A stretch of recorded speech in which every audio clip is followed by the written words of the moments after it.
Hi, I'm Daniel Zengel with PRP Labs here with Don Lipscomb, and we're going to be discussing how PRP can be used to help patients that have just undergone LASIK surgery. So a lot of patients that go through LASIK surgery will experience chronic ocular surface syndrome, which is a variety of undesirable side effects that some patients will have after surgery. And there are traditional treatments for these patients, and when those treatments have failed, PRP might be a good option. And Don's going to talk a bit about a study that shows us why. Can you tell us a bit about this, Don? Yeah, sure. So the authors actually enrolled 80 patients in this study who had undergone LASIK. However, for 6 months post-treatment, dry eye symptoms persisted. So this is like dry eyes. You actually will end up with these superficial lumps in the cornea that will make your vision blurry, really uncomfortable. And also these patients tended to have a lot of redness in their eyes. Right. Like I said, so they enrolled 80 patients in this study, and they wanted to treat them with PRP, which they actually made into this cool little nifty form of eye drops, but just basically made out of your own body chemistry. Absolutely, yeah. Yeah, sometimes I see them called e-PRP, and so yeah, this is just a sort of a novel use for PRP to actually use the patient's blood to create an autologous eye drop that, as this study indicates, may be very helpful for patients that don't respond to traditional artificial tears. Oh, exactly. And what I really liked about this study is how specific they were about from start to finish, the prep and everything. So for the prep, they actually collected a total of 100 milliliters of blood from each patient in 10 milliliter sterile tubes. And this was mixed with 1 milliliter sodium citrate as the anticoagulant. So then they centrifuged to separate out like plasma, platelets, white blood cells, and red blood cells. In particular, what they did was they actually standardized each eye drop, solution for each patient. Right. Because they quantified the blood count prior to that, and so they were shooting for around 2 times platelet concentration.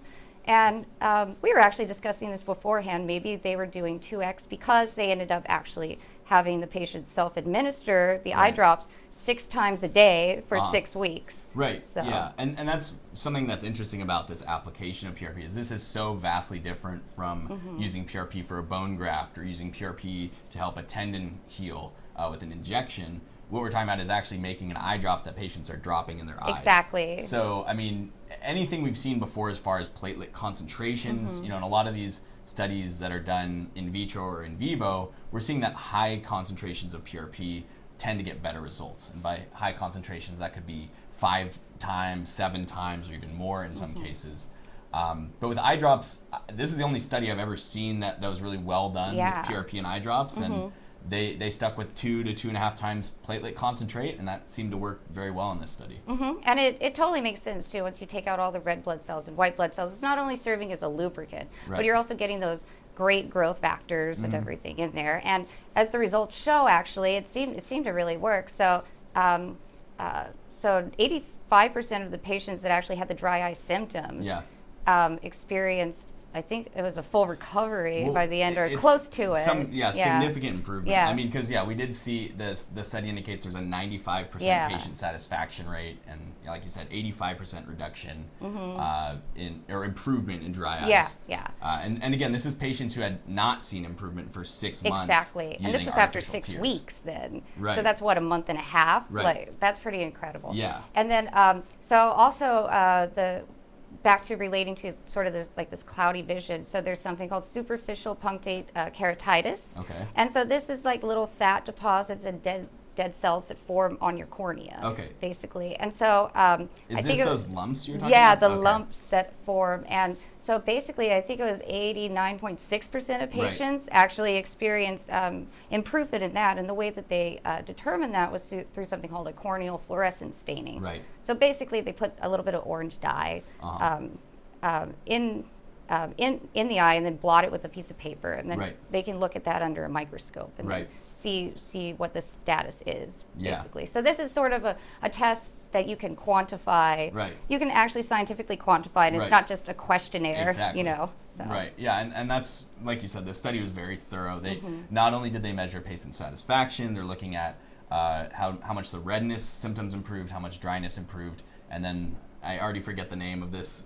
Oh yeah, the corneal fluorescent staining Right. test. Yeah. Right, and that's so 4 different parameters that they're quantifying this. All of them showing over 80% improvement. Oh, yeah, after yeah. only 6 weeks of the eye drops.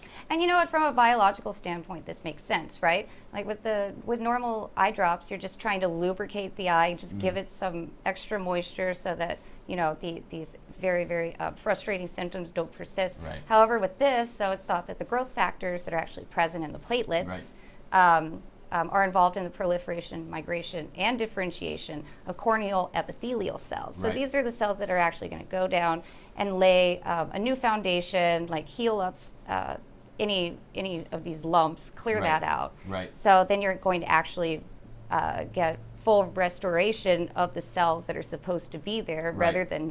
rather than just slapping a Band-Aid on it. Yeah. You know. Right.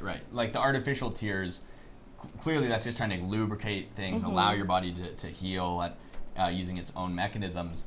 Whereas the PRP is lubricating, but as you're saying, it's taking a step farther, adding growth factors to enhance the regeneration. Exactly. Yeah.